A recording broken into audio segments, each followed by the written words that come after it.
Hi అండి. నేను మీ పల్లెటూరు పిల్లని. ఎలా ఉన్నారు? అందరూ బాగున్నారా? నేనైతే చాలా బాగున్నానండి. సో, ఈరోజు వీడియో ఏంటంటే ఎగ్ కర్రీ అండి. ఎగ్ కర్రీని అయితే చాలా సింపుల్ పద్ధతిలో అయితే మీకు చూపిస్తున్నానండి. చేసే విధానం ఎలా చేసుకోవాలనేది, దానికి కావాల్సిన పదార్థాలన్నీ చూపిస్తాను. వీడియోని ఎక్కడ స్కిప్ చేయకండి. ఫస్ట్ నుంచి లాస్ట్ దాకా చూడండి. చాలా సింపుల్ అండి. ఒక 10-15 నిమిషాల్లో మనకి కర్రీ అనేది రెడీ అయిపోద్ది. ఎక్కువ టైం అయితే అస్సలు ఉండదండి. దీనికోసం అయితే ఇలా ఎగ్స్ని అయితే తీసుకోవాలి. మీకు ఎన్ని కావాలో అన్ని అయితే తీసేసుకోండి. ఇలా ఒక 4 ఉడకబెట్టిన ఎగ్స్ని అయితే తీసేసుకున్నాను. మన పొట్టు తీసుకోవాలంటే జస్ట్ ఇలా అంటే చాలండి. మనకి చక్కగా పొట్టు అనేది వచ్చేస్తుంది. జస్ట్ ఇలా అన్నా మనకు చూడేసారా, పొట్టు అనేది చక్కగా ఎక్కువ సెంపడాల్సిన అవసరం అయితే అస్సలు లేదండి. ఎందుకంటే మనం ఇలా రోల్ చేసాం కానీ మనకి పొట్టు అనేది చక్కగా వచ్చేసి స్టవ్ చేసుకుని ఒక కడాయి అయితే పెట్టేసుకున్నాను. దీంట్లో కొంచెం ఆయిల్ అయితే పోసేసుకోవాలండి. కొద్దిగా అంటే కొద్ది చాలు. ఆయిల్ హీట్ అవుతుంది కదా, దీంట్లో కొంచెం పసుపు, దీంట్లో కొద్దిగా కారం అండి. ఇప్పుడు మనం ఉడకబెట్టిన ఎగ్స్ ఉన్నాయి కదా, దీనికి జస్ట్ ఇలా సరే, అంటే ఎక్కువ మంట పెట్టుకోకూడదు, కొంచెం తక్కువ మంట పెట్టుకొని ఫ్రై చేసుకోవాలి. ఇది స్టవ్ ఆఫ్ చేసేసుకొని వేరే బౌల్లోకి అయితే ఎగ్స్ని అయితే టర్న్ చేసి మళ్ళీ కడాయి పెట్టేసుకొని దాంట్లోనే 2 టేబుల్ స్పూన్ ఆయిల్ని అయితే పోసేసుకోవాలి. చూడండి, మనకి ఆయిల్ హీట్ అయిపోయింది. దీంట్లోకి వచ్చేసి ఒక 4-5 మీడియం సైజు ఉల్లిపాయలను అయితే కట్ చేసేసుకొని వేసేసుకోవాలి. దీంట్లోనే 1/2 టేబుల్ స్పూన్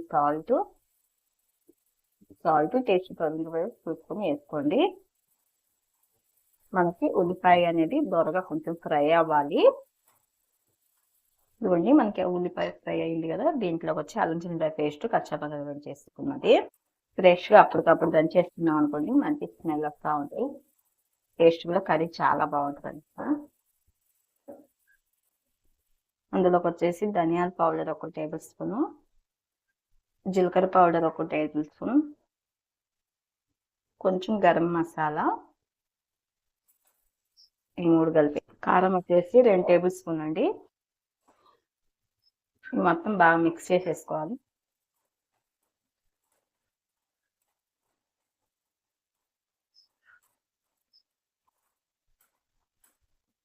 ఈ బాగా మిక్స్ అయిపోయిన తర్వాత దీంట్లో చిలకరించిన పెరుగు అండి, 1 కప్ అయితే పెరిగేసేసుకోవాలి. బాగా ఇలా మిక్స్ చేసేసుకోవాలి. పెరుగు అనేది కొంచెం చిలకరించామనుకోండి గడ్డలు లేకుండా ఉంటుంది. గడ్డలుగా వేసామనుకోండి మనకి ఇరిగిపోయినట్టు వస్తుంది అనమాట.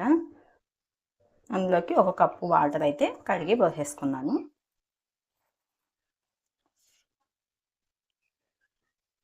దీంట్లోకి వచ్చేసి 2 రెబ్బలు కరివేపాకుని అయితే వేసేసుకోవాలండి. దీంట్లోనే మనం ఉడికేటప్పుడు మనం ఫ్రై చేసిన ఎగ్స్ ఉన్నాయి కదా, దీంట్లో వదిలేసేయాలి. ఎందుకంటే ఆ పులుసు అంతా మనకి ఎగ్స్ పట్టాలన్నమాట, ఆ మసాలాలంతా. ఇప్పుడు లో ఫ్లేమ్లోనే ఒక 5 నిమిషాల పాటు కొంచెం ఇవ్వండి.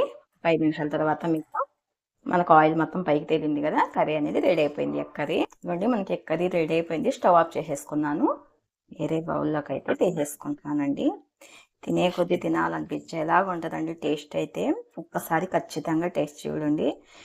ట్రై చేసిన తర్వాత ఎలా అనిపించిందో కూడా నాకు కామెంట్ చేయండి. ఎందుకంటే ఒక చపాతీలోకి కానీ, పుల్కాల్లోకి కానీ, రైస్లోకి కానీ, బిర్యానీలోకి కానీ, అన్నిట్లోకి కూడా చాలా టేస్ట్గా ఉంటుంది అయితే ఈ కర్రీ అయితే మాత్రం.